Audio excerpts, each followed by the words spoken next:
नमस्कार, आप देख रहे हैं न्यूज ट्रांसपोर्ट विशेष। मैं हूं तपंची आपके साथ।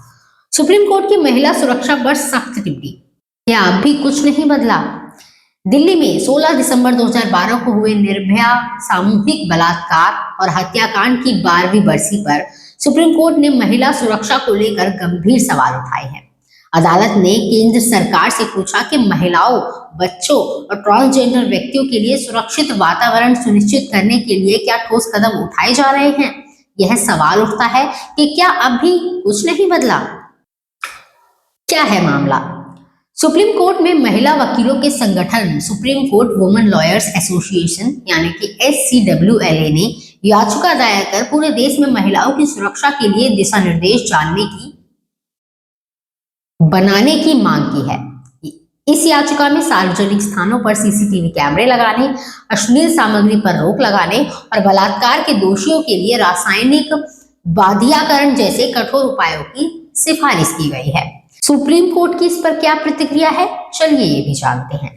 सुप्रीम कोर्ट ने इन गंभीर मांगों पर विचार करते हुए कहा कि कुछ सुझाव क्रूर और कठोर हैं।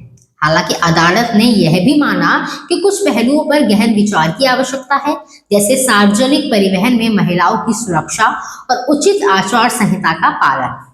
अदालत ने संबंधित मंत्रालयों को नोटिस जारी कर जवाब मांगा है।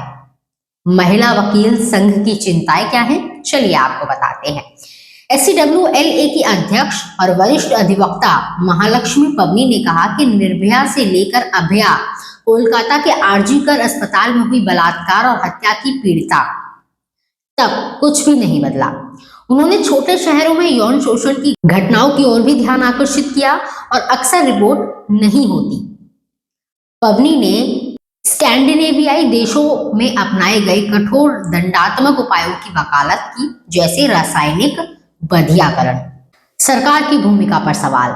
यहाँ सवाल उठता है कि जब दिल्ली में प्रदूषण की स्थिति इतनी गंभीर हो गई है तो सरकार अब तक क्या कर रही थी? क्या यह समय की मांग नहीं है कि सरकार तत्काल प्रभाव से ठोस कदम उठाए और प्रदूषण को नियंत्रित करने के लिए प्रभावी योजनाएं लागू करे? दिल्ली की स्थिति। दिल्ली दुनिया के सबसे प्रदूषित शहरों में से एक है। हाल ही में विश्व वायु गुणवत्ता सूचकांक की रिपोर्ट के अनुसार दिल्ली को दुनिया की सबसे प्रदूषित राजधानी का दर्जा मिला है।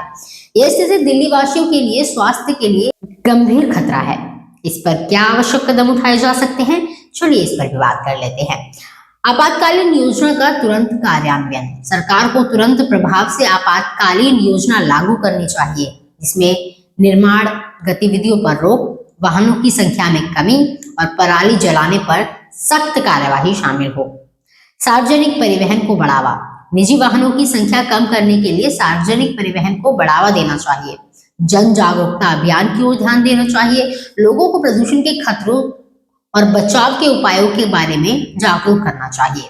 दिल्ली में बढ़ते प्रदूषण पर सुप्रीम कोर्ट की सख्त टिप्पणी यह दर्शाती है कि यह समस्या अब नियंत्रण से बाहर हो रही है। सरकार को तत्काल प्रभाव से ठोस कदम उठाने होंगे ताकि दिल्ली वासियों को स्वच्छ और स्वस्थ वातावरण मिल सके। अब देखना यह है कि सरकार इस चेतावनी को गंभीरता से लेकर क्या क्या कदम उठाती है। इस वीडियो में इतना ही।